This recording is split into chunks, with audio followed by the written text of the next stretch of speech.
Hello everyone, I'm Hunter Well, and today I will be going through Introduction to C++ and Visual Studio and the Unix operating system. Alrighty then, so we're going to click on that first link and take a little bit of a look at Lab 1. You are expected to be familiar with the following concepts: logging into Windows with your own UVR username and password, creating and running C++ with Visual Studio 2015, using your webmail, and writing a first C++ program using Visual C++. So that is what we hope to accomplish with today's lab, and I will make sure you get there. So we have some interesting links on the side here. Okay, we have one about your Hyperion account. Your Hyperion account is like your U of R courses account. This is what you log into normally when you're on a Windows computer. Alright, it's nothing new, it's nothing fancy. We just call it the Hyperion account because the university computer system is called Hyperion. Alright, so don't worry about this. Don't be like, oh, this is kind of new and scary. No, it's not. It's something that you should be familiar with already at this point, just a little bit. Just even if you're just able to log into your U of R courses, or if you're just able to log into your webmail. Alright? That's all your Hyperion account is. It's just that normal account that you should be using daily. Okay?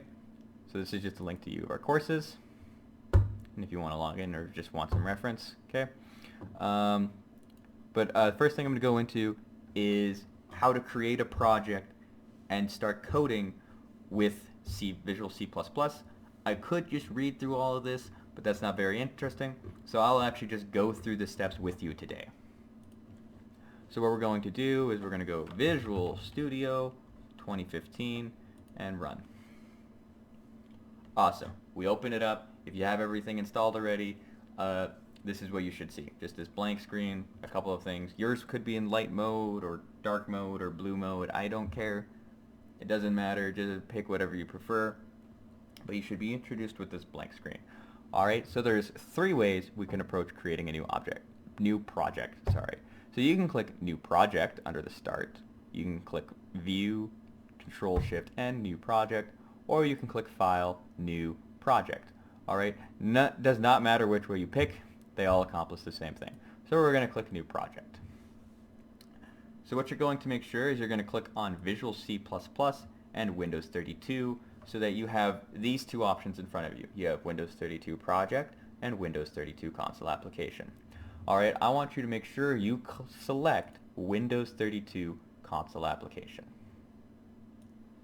With that in mind, we're going to erase this and name this Hello World. Alright, this is just the name of our project, so when we go through looking for it in our folders, this is what it will be named. Okay, so this is where it saves, this location line right here. You can hit browse and pick wherever you want to save, as long as it's a place you remember and how to access. Finally, we have this checkbox right here, create directory for solution. We do not want this to be checked. We want this checkbox to be blank. Alright, so make sure there is nothing inside of this checkbox and that it is blank. It is empty. We are not creating a directory for solution. Hit OK. After that, you'll be greeted by a Windows 32 application wizard. So the first thing we're going to do is we're going to click Next, and we're going to check off Empty Project. Now that we have checked off Empty Project, when we hit Finish, our project should be empty. Alright, so we're going to click Finish. Excellent. We have an empty project. If you have lines or code or words inside of here, or if you can type right away, that means you did not select an empty project, and you should go back and rewatch the video bit and make sure you click and select an empty project. Alright, so the first thing we're going to do though is add a source file or a .cpp file. These .cpp files and source files is what allows us to code. So you'll click Project, Add New Item, add a CPP file. We can name it whatever we want. I'm going to name mine hello.cpp. Now click Add. Great. We now have this hello world.cpp file that has nothing inside of it, and so we're going to start adding some code. Now thankfully the website gives us some code that we can use, and so I'm just going to copy and paste that for now. Copy. Paste. Cool. Fancy stuff. We have some code, It's all highlighted neatly for us, and we can see that we have semicolons at the end of our lines, and all this program is doing is asking us for our name and then saying hello, whatever your name is. Alright, but there's a couple things we have to make sure we do to make sure this project runs properly and builds properly. Okay, so the first thing you want to do is build your project. You want to click build. Do not click build solution. You will click build hello world. This will always be build and then whatever your project name is. So you'll click build hello world. Normally this does not pop up on a separate screen, and it is actually at your bottom like this. Alright, so it says build succeeded, so that means we don't have any bugs. So if it succeeded, that means we couldn't find any errors and that we're able to run our program. To run our program, you'll come back up to this ribbon, click debug, start without debugging, and enter your name. Hello Hunter. That is all this first program does. Okay, and the main purpose is just to show you how to open up Visual Studio and start coding. Okay, so if you want to download Visual Studio 2015 onto your home computer, you can click on this download Visual C++ link for your home computer right here. But this is only instructions for Windows 7, 8, and 10. Unfortunately, if you bought a mistake, I mean, an apple, sorry, something got caught in my throat, but everyone knows Windows bit off Apple.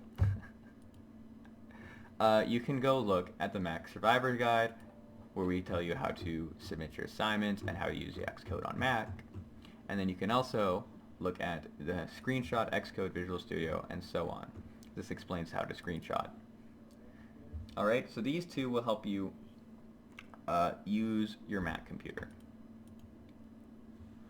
Okay, continuing on. So now that we looked at Visual Studio 2015, something else we're going to look at today is your Hercules account. Alright, your Hercules account is the Unix version of your Windows account. Alright, so Unix and Windows are two separate operating systems. Okay, so Hercules is the Unix side of things, and Hyperion is the Windows side of things.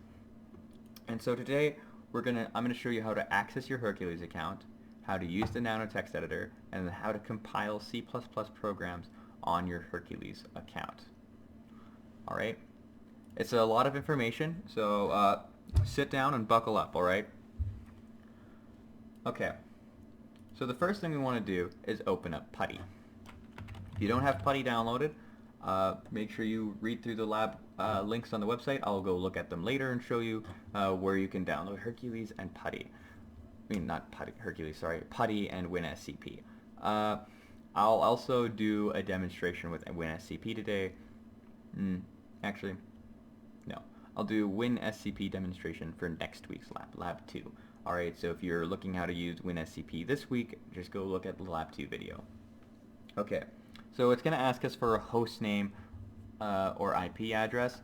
This is hercules.cs.uregina.ca. You can save this session, I believe.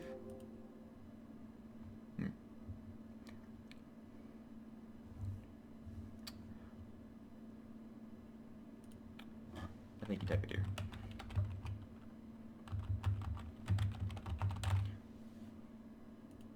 There you go. Yeah, if you save it here, you can come back and use it later. Alright, so we type in hercules.cs.uregina.ca, and then we can click open. So what will happen is a security pop-up will happen. You'll click yes. It's just asking if you're okay with connecting to this server, and you shouldn't have any issues. So now it's going to ask us to log in. So your login information for your Hercules is different from your Hyperion account or your U of R Courses account. Alright, the username is the same, but your password is going to be provided to you by your instructor. And so something to keep in mind is as you're typing in this password, nothing will pop up. Alright, so you just have to hope that you're typing it in properly. You don't have to keep your password the same. You can change it later on, and I'll go look at that link later just so you know where it is on the website. Awesome. I have typed in my password. But what am I looking at? Why is it blank? Alright, so when we're working with Unix, we want to basically give the computer very specific commands about what we're doing and where we're going. So if I type in ls, boom, I can see all of my folders and documents I have. Okay, if it's blue with a slash after it, it's a folder. If it's just text, it's just a text file. It's a file you can open up right away. It's not a folder, okay? So we're going to create a folder, though, using the Nano text editor. I mean, we're not going to create a folder. We're going to create a file using the Nano text editor. So what you do is you type in Nano, and then you can name your text file whatever you want. I'll call it header.txt to stick with the website. Boom. I now have a blank text file called header.txt. So this is the file name. This over here will say if it's modified or not. Okay, and then down here is basic commands. So this little arrow, if you're wondering what it is control. Alright, so if you want to exit, control X. If you want to get help, control G. So this will bring up all the commands and stuff that we can do in Nano. Alright, so if we want to go to the next page of the manual, you can hit control V. If you want to go to the previous page, you can hit control Y. Alright, so this is just how you can look at more commands and understand how to use Nano better. So I'm going to hit control X to exit the manual and go back into this text file. Now that we're back in the text file, I'm going to say, hey, welcome to CS110. So now if you look in the top right corner here, you can see that the file is modified, meaning that we made changes. So how would I save these changes? To save these changes, we'll type in control O. It says file name to write header.txt. That's just saying what do you want to save this file's name as, and we're just going to leave it as is. So we're going to hit enter. Boom, we have saved our file. Now what if I wanted to exit the file? You can just hit control X, and then we're back inside of this main area. So now when I type in ls though, you can see that it lists all my files and header.txt is included. Alright, but that's not the only thing you can do with Nano. Alright, so if I wanted to reopen this file though, I could type in nano header.txt. Awesome, so it still has the same information inside of it. We're going to exit that again. Okay. Nano, Hercules, allows us to write and compile programs. Alright, so I don't want to write a program from scratch. I'll just copy the old program from before. So we're going to go to Visual C++ and copy this bit of code right here. Alright, but with Visual Studios we had to do a bunch of steps to create that .cpp file. With Hercules, all we have to type in is nano hello.cpp. We're now creating a CPP file called hello. Awesome, there's nothing inside of it. As you could see before though, I copied that information. To paste into Nano, you have to hold shift and hit insert.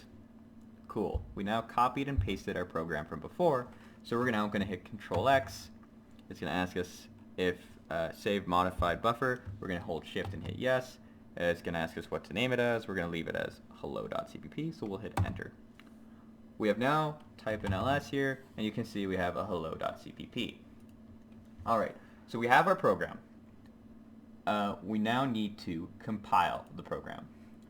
To compile the program to check if there's any errors inside of it, what you do is you type in capital CC hello.cpp -o. Alright, the -o is what's the output file called. What are you going to call the executable? And we're going to just call it hello. Alright, since we didn't get any errors or anything like that, that means we didn't make any mistakes. Okay, so Unix is case sensitive though, so you have to type in capital CC, and you have to type in -hello, -o, lowercase o, or otherwise it won't work. Okay, and if you're doing a lot of repetitive typing or compiling a program over and over again to make sure it works, you can hit up arrow and down arrow to cycle through previous commands you have done. Okay?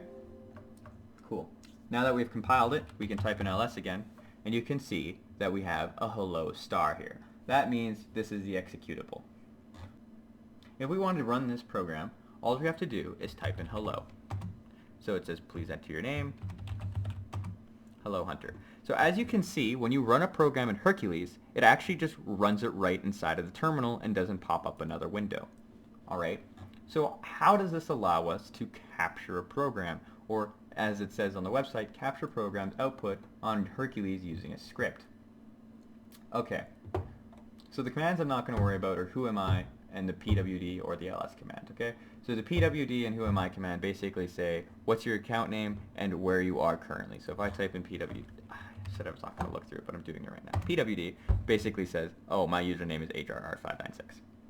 Cool. Not really important. What I want to look at is the script.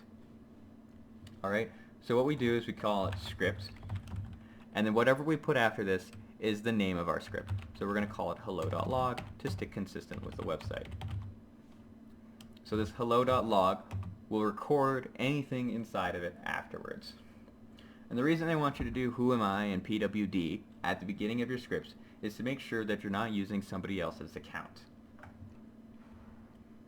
Okay, so I want to display to the screen my program. So I'll type in ls so you can see all my files. I'll type in cat because this will say capture the program and display to the screen hello.cpp. Boom. There's your .cpp program that you just wrote. Alright, we can't edit it with cat. It's just saying show what's inside that file. Okay, we now want to compile our program again, so we'll say cc hello.cpp -o hello. Cool, we had no issues. Then we'll type in hello.